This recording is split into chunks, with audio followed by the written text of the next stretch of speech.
ऐसा लगता है कि एक तरफा और गोपनीय चुनावी साफ सफाई नहीं। चुनाव आयोग बिहार में गहन मतदाता पुनरीक्षण क्यों करा रहा है, इसके पीछे जो दलील दी गई है उसे हम पढ़ेंगे। और जो आयोग का जो दलील है उसकी मंशा से ही सवाल जो है खड़े उठते हैं। अब चुनाव आयोग आखिर क्या कारण है कि ठीक 2 महीने पहले चुनाव से इतना बड़ा निर्णय लिया है। अब पूरा नए सिरे से वोटर लिस्ट जो है 8 करोड़ लोगों का बनाने का काम करेगा। अब दलील क्या है? आयोग कहता है पिछली बार गहन मतदाता पुनरीक्षण वर्ष 2003 में हुआ था। उसके बाद से राज्य में शहरीकरण, सूचना का समय पर अद्यतन न होना तथा फर्जी और विदेशी नागरिकों के नाम सूची में दर्ज हो जाने जैसी समस्याएं सामने आई हैं।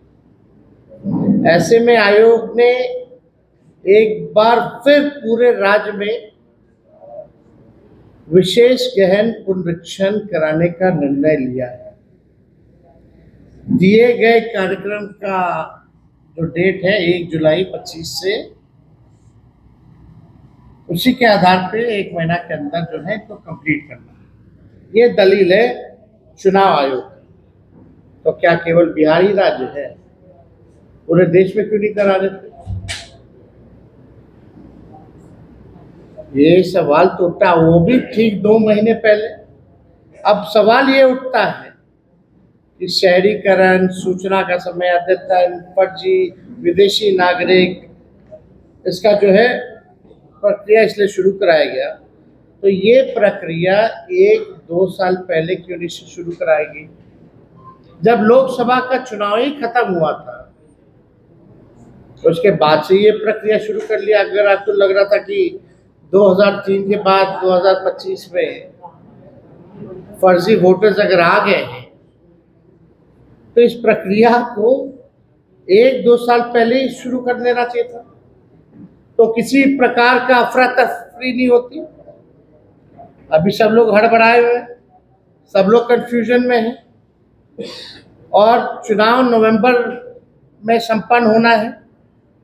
अब 25 दिन के भीतर इतना गहन पुनरीक्षण कैसे संभव है, ये सवाल उठता है।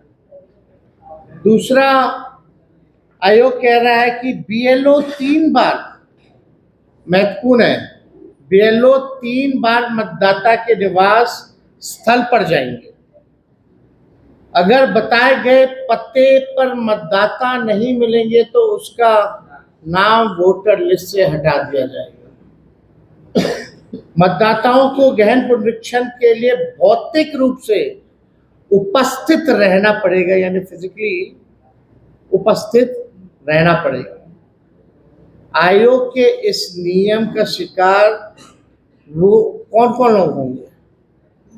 जो लंबी या छोटी अवधि के लिए घर से दूर रोजी रोटी कमाने जाते हैं, मजदूरी करने जाते हैं, अलग अलग शहरों में नौकरियां करते हैं, कहीं गार्ड की नौकरियां कर रहे हैं, कहीं किसी के घर पे काम कर रहे हैं, कहीं पंजाब में किसी का खेत देखने का काम कर रहे हैं। तो ये लोग जो है शिकार बनने जा रहे हैं।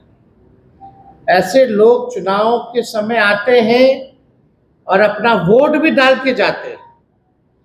जो भी पलायन करता है, लेकिन वोट के समय वो लोग वापस आते हैं और वोट डाल करके जाते हैं।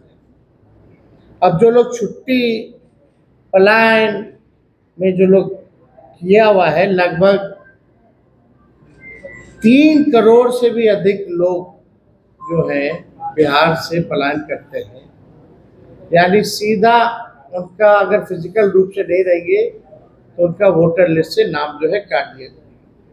और ज़्यादातर मजदूर कौन है या पलायन के लिए कौन बाहर लोग जाते हैं? आदिवासी जाते हैं, दलित जाते हैं, पिछड़ा अल्पसंख्यक समाज के लोग, ये ज़्यादा जो है बाहर जाते हैं। तो टारगेट समझ जाइए कि ये कहाँ जो है किया जा रहा है। अब दिसंबर 2004 के बाद मतदाताओं को अपने साथ साथ अपने माता पिता दोनों का पहचान पत्र देना होगा। यानी 2 दिसंबर 2004 के बाद मतदाताओं को अपने साथ साथ अपने माता पिता का भी पहचान पत्र जो है देना होगा। और पहचान पत्र के रूप में आधार कार्ड और राशन कार्ड या मनरेगा कार्ड नहीं चलेगा।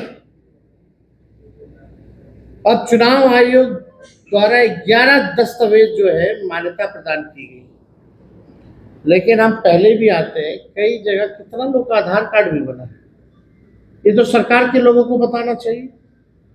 हम पूछना चाहते हैं कि सरकार के लोग या चुनाव आयोग पता करके बताएं कि बिहार में कितने लोगों के पास आधार कार्ड है, लेकिन ये भी मान्यता नहीं है। अब आइए, जो 11 दस्तावेज जो मान्यता जो चुनाव आयोग ने दिया है,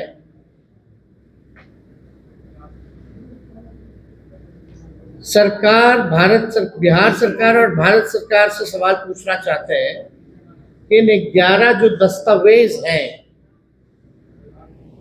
उन दस्तावेजों का प्रतिशत में बताइए कि कौन कौन सा दस्तावेज कितने कितने बिहारियों के पास है। पहला, भारत सरकार, राज्य सरकार एवं पब्लिक सेक्टर उपक्रमों में कार्यरत कितने